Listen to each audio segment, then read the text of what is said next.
Let's solve this together.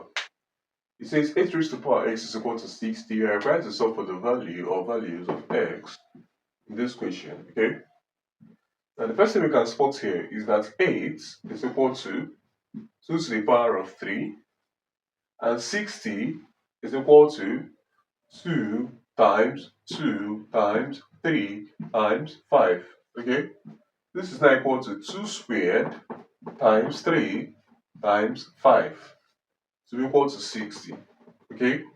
Now, we can replace our 8 with 2 to the power of 3 or raise to the power of x to be equal to 2 squared times 3 times 5, okay? Now, when you have a raised to the power m or raised to the power of n, it's equal to a raised to the power m multiplied by n. So we can replace these 2 raised to the power 3 raised to the power x with 2 raised to the power 3 times x is 3x, okay?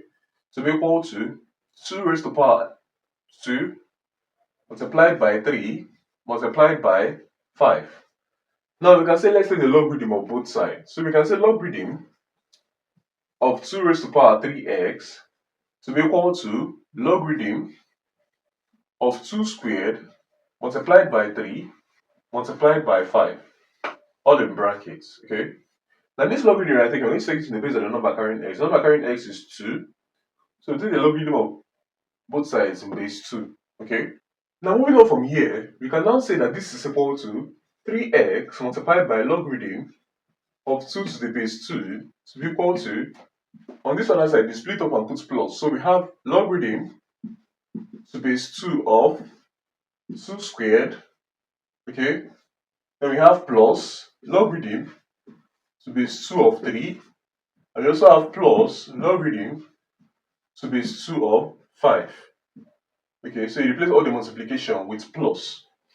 Now, when we have logarithm of a number to its own base, logarithm of 2 to base 2 is going to cancel because it's 1. Okay, 1 times 3x is 3x to be equal to logarithm of this. Again, you multiply the power and the log, so we have log of 2 to base 2 plus log of 3 to base 2 plus log of 5 to base 2.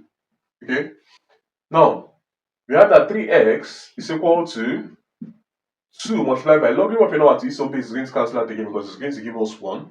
So we have 2 plus log of 3 to base 2 plus log of 5 to base 2.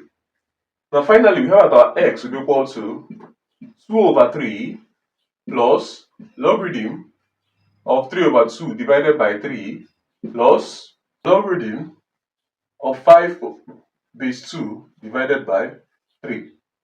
Okay, so this becomes the final answer to this question. Thanks for watching.